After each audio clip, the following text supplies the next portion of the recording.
What's up, everybody, and welcome back to another episode of the Quick Hitters podcast. Today, it's football season. It's the best time of the year for sports. We've got college football in full swing. We've got NFL going on. So we're going to get back to you guys with another football-themed episode. Our first topic of today, I'm going to be giving my NFL MVP and Super Bowl predictions. I know what you might be thinking. Oh, it's already about to be week 3. 2 weeks have already gone by. Blah blah blah. Well, I know it's a little unfair of me to be doing this now, but I thought better get it in as soon as I can. I waited for a little bit of the NFL script to be revealed. Now I know I got some better inclinations of what's going to be going down. So yeah, without any further ado, gonna get into it. For my MVP prediction, initially, preseason, if you had asked me, I would have been really confident that Joe Burrow would have been the guy. I thought that last year he had a great year. He had MVP level numbers, but, he missed the playoffs. His team's defense was horrendous. So they were at a point where they couldn't even make the playoffs. It wasn't on him. So I thought maybe this year, they've got their guys finally figured out. Everybody's finally getting paid what they want and what they deserve. They're ready for the season to begin, and then there you go, week 2, Joe Burrow goes down with turf toe. So that was unfortunate. Definitely feel really bad for all the Bengals fans out there. So yeah, I'm not going to be picking Joe Burrow, even though that's who I would have taken preseason. So I guess this is the benefit of me doing things, 3 weeks into the NFL season. So for my official MVP prediction, I believe that Justin Herbert, the quarterback of the Los Angeles Chargers, is going to be winning the Super Bowl. Excuse me. For my official MVP prediction, I'm going with the Chargers QB, Justin Herbert. So far to start the season, Herbert has looked unbelievable. He's got a stat line of 560 yards and 5 touchdowns throughout the first 2 games. He's been slinging the ball all over the field. He's got ridiculous arm strength. He's super accurate. He's able to, escape the pocket and buy more time for himself when he needs to. He hasn't thrown any interceptions this season. He's held onto the ball. He always makes really smart decisions. Looking at his team's outlook, this is 100% going to be a playoff team. Whether, they're able to hold on to the division lead that they have or, get a wild card spot, the Chargers are going to be in the playoffs. They've already gotten off to a 2-0 start, and they're in a position to win a lot more games this season. The AFC West is a division that I looked at it at the beginning of the season and thought, wow, like this could easily have 3 playoff teams. Maybe even the Raiders could even sneak in and make it 4. But it's been surprisingly weak so far. I mean, the Chiefs have started 0-2. Bo Nix looks like he's due for a sophomore slump, and the Raiders just have not looked good whatsoever. The Chargers are definitely going to be able to get in the playoffs, and I think that's definitely a criteria for winning the MVP. Like your team has to have regular season success. While postseason resume doesn't impact voting at all, that you do need to get the wins in the regular season to, be considered for winning this award. And I do think that Herbert will definitely have that. In terms of weapons, he's got Ladd McConkey in the slot. He's just a dynamic receiver, really gritty guy that, is willing to lay his body on the line. He's getting toe drag swag catches. He's hauling in possession catches. He's a yards after the catch machine. Great route runner. He's a really good safety blanket for Herbert to go to. And then Quentin Johnston so far this season, he, all the memes that say he has bricks for hands, he can't hold on to the ball. But, this season he is proving everybody wrong so far. He's looked great. If that keeps up, he's like a super physical, large catch radius type of receiver that can be a long ball threat that, would really benefit Herbert, not only for those big big yardage plays, but also being like that red zone threat that can come down with contested catches when, the team really needs them the most.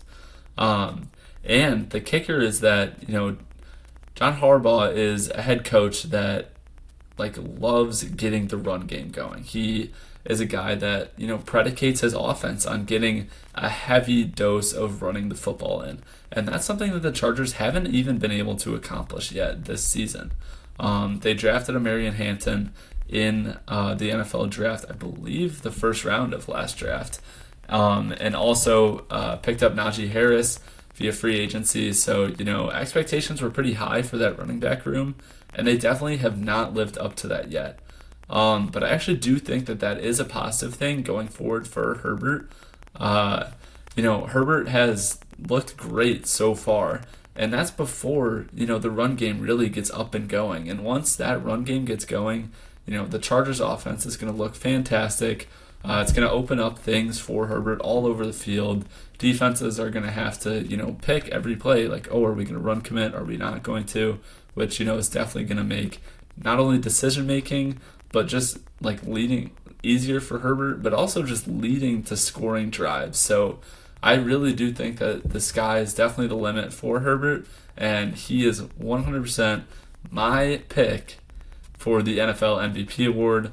Some other names, Josh Allen is the odds-on favorite right now, but I think voter fatigue is really going to kick in with that. I don't see him being able to win 2 in a row.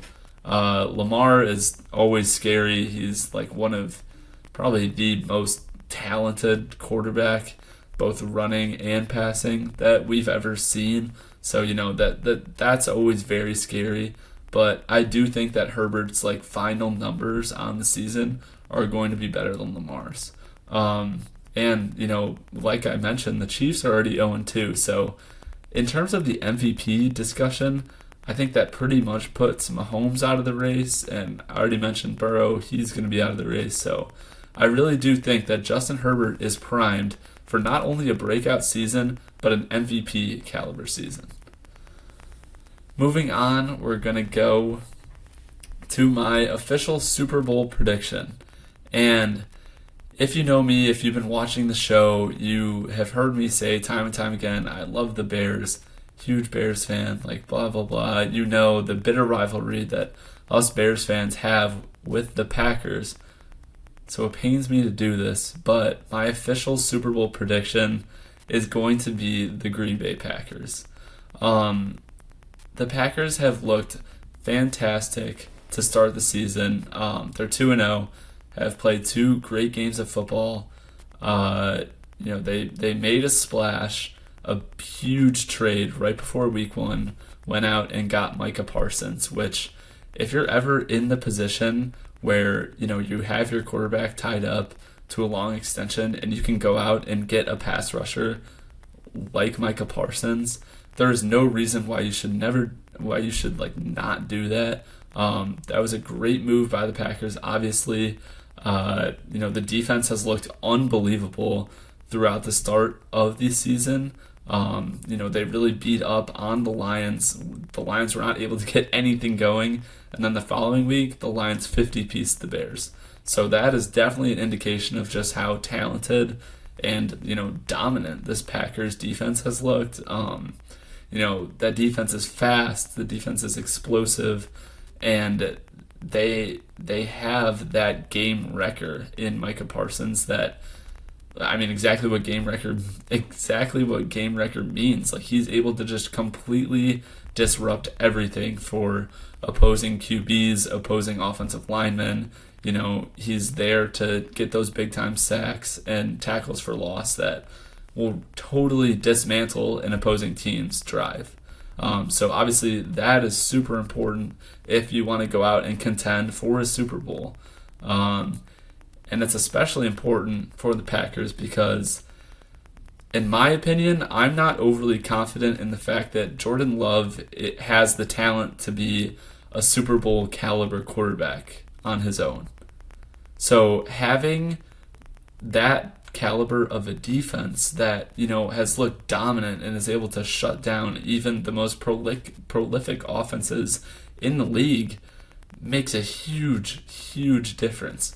Because I believe Michael Parsons said this in an interview himself that like the offense only needs to score like maybe 20 points, and the defense will do the rest of the work and be able to win this team games.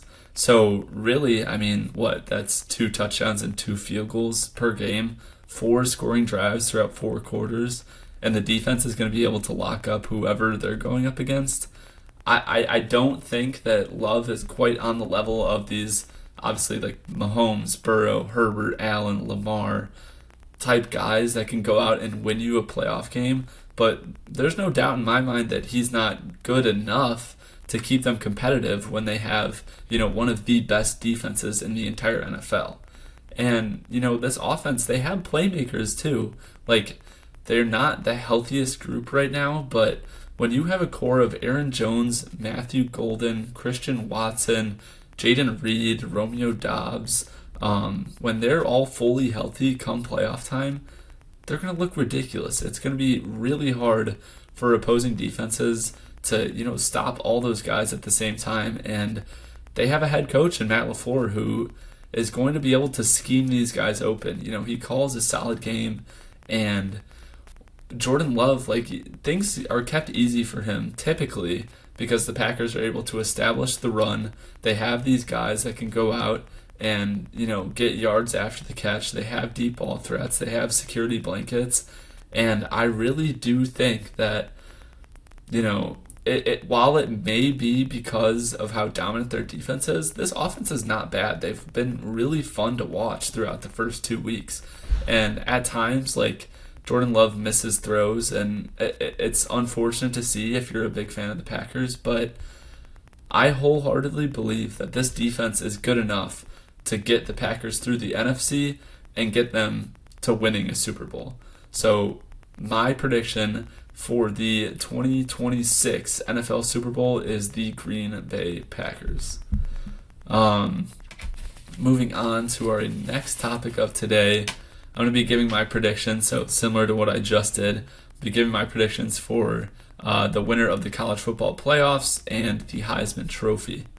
So started with MVP for NFL. I'm going to start with Heisman for college football.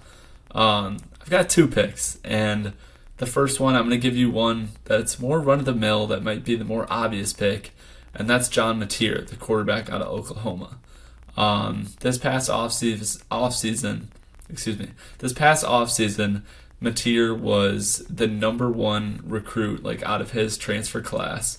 Ended up obviously making the decision to go to Oklahoma to play for the Sooners, and he's looked great. He left Washington State, ended up playing SEC football, which is a huge level and skill gap ahead, but he's seemed to pick it up with really no changes to his game whatsoever. Through the team's first 3 games, his stats are 944 yards and 5 touchdowns through the air, and he's also added on 161 yards and 4 touchdowns on the ground. So 9 total touchdowns right there from Mateer.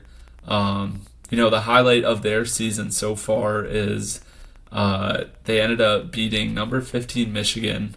It was a great game to watch, in front of a packed home crowd, and he really lived up to the expectations. He's been able to lead the Sooners to an undefeated start. So they're 3-0 through their first 3 games, number 11 in the AP poll. To me, when I think of winners of the Heisman, you usually have to get to around 9 to 10 wins, just because it's so competitive, and there's going to be teams that get to that level with guys with former 5 stars, with talented guys that are making them win those games. I do think that the Sooners are definitely going to get up to that 9 to 10 win threshold, so Mateer will be good there.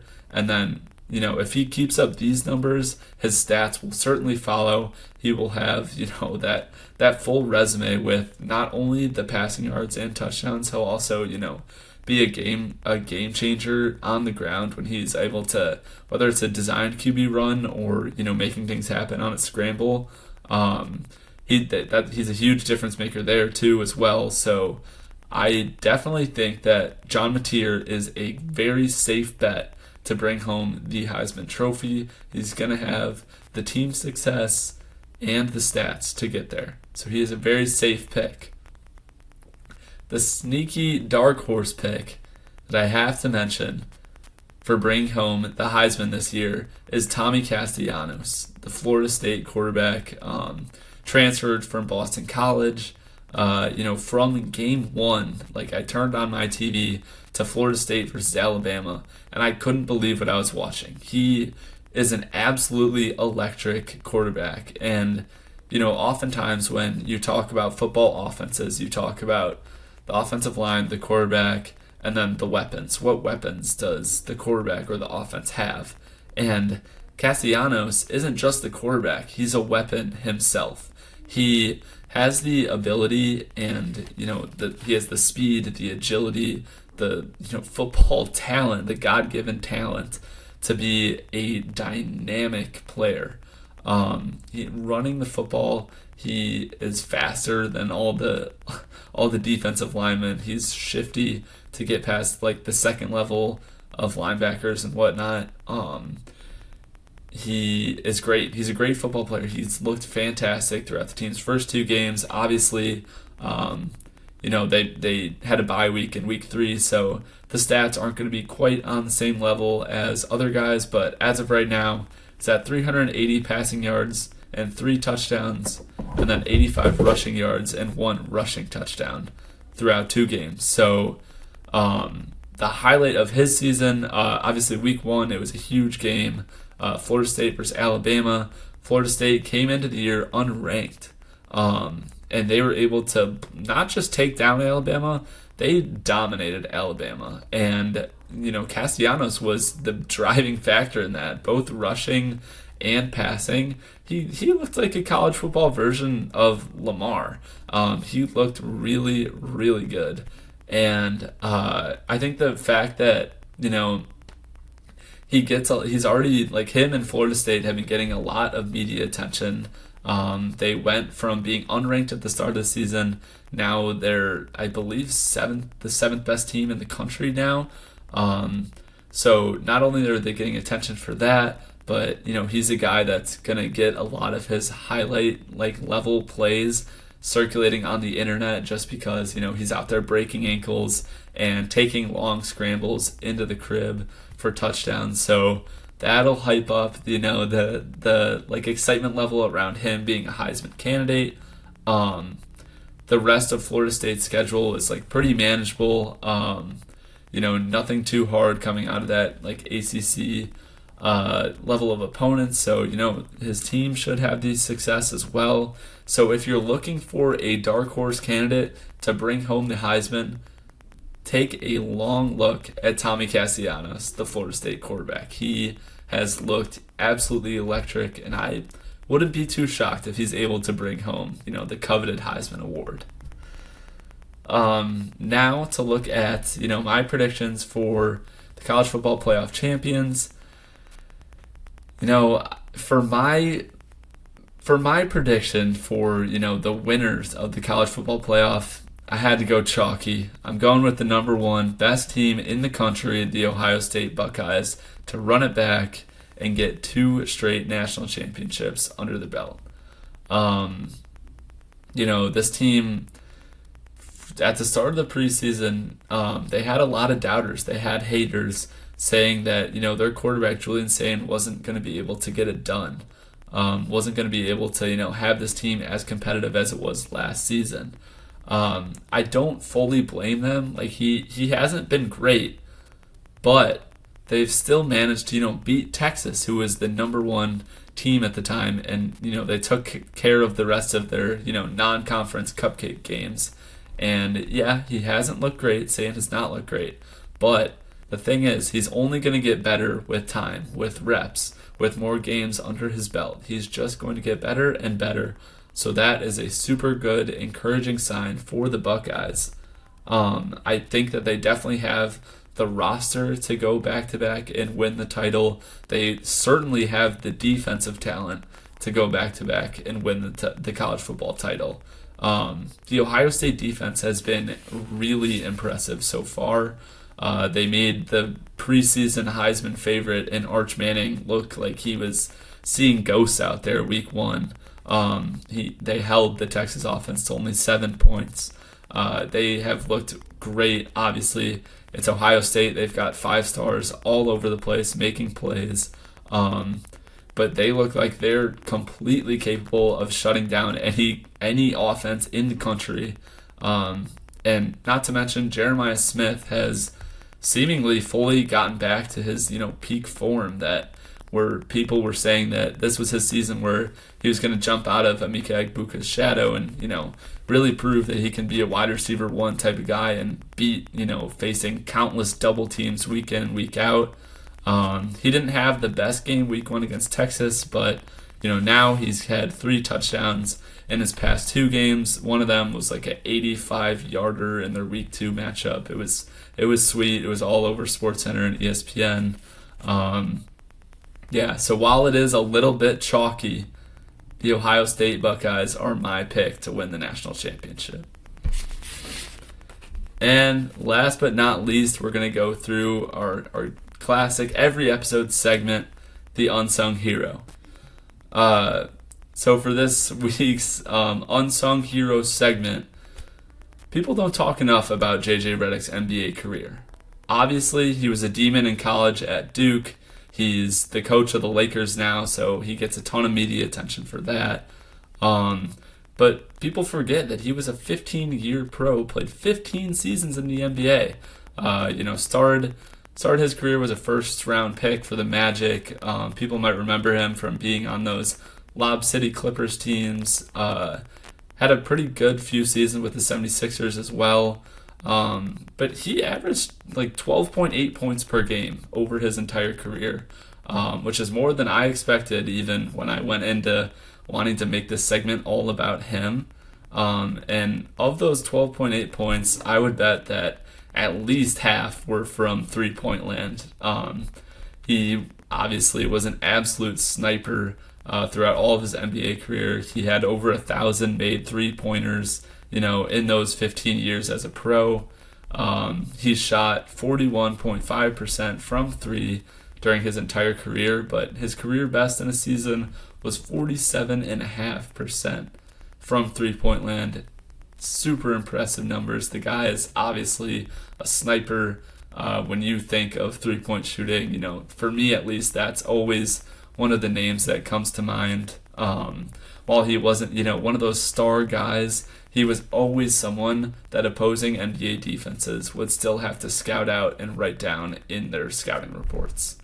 He was a catch-and-shoot guy, mainly. I can't think of a time where I was watching, and I was a bit of a Lob City Clippers fan. I can't think of a time where I watched him miss a corner 3.